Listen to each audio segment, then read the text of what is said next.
ঈদের আনন্দে বাইরে ঘোরাঘুরি, আত্মীয় স্বজনের বাড়ি যাওয়া কিংবা বিনোদনের পরিকল্পনা থাকলেও সুখবর দিচ্ছে না আবহাওয়া অফিস।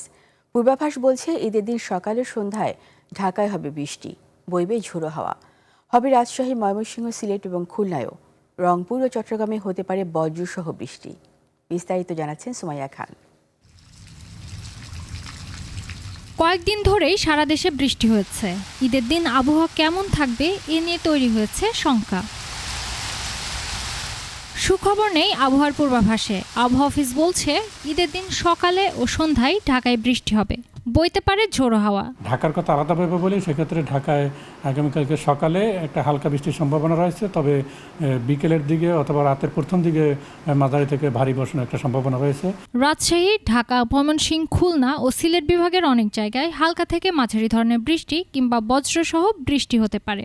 রাজশাহী বিভাগে এবং ময়মনসিংহ বিভাগ এবং ঢাকা বিভাগের উত্তরাঞ্চল, বিশেষ করে টাঙ্গাইল, নরসিংদী, এই অঞ্চলগুলোতে একটু সম্ভাবনা বেশি। এছাড়াও রংপুর, বরিশাল ও চট্টগ্রাম বিভাগের কিছু কিছু জায়গায় ঝোড়ো হাওয়ার সঙ্গে বৃষ্টি হওয়ার সম্ভাবনা রয়েছে। দেশের কোথাও কোথাও মাঝারি থেকে ভারী বর্ষণও হতে পারে।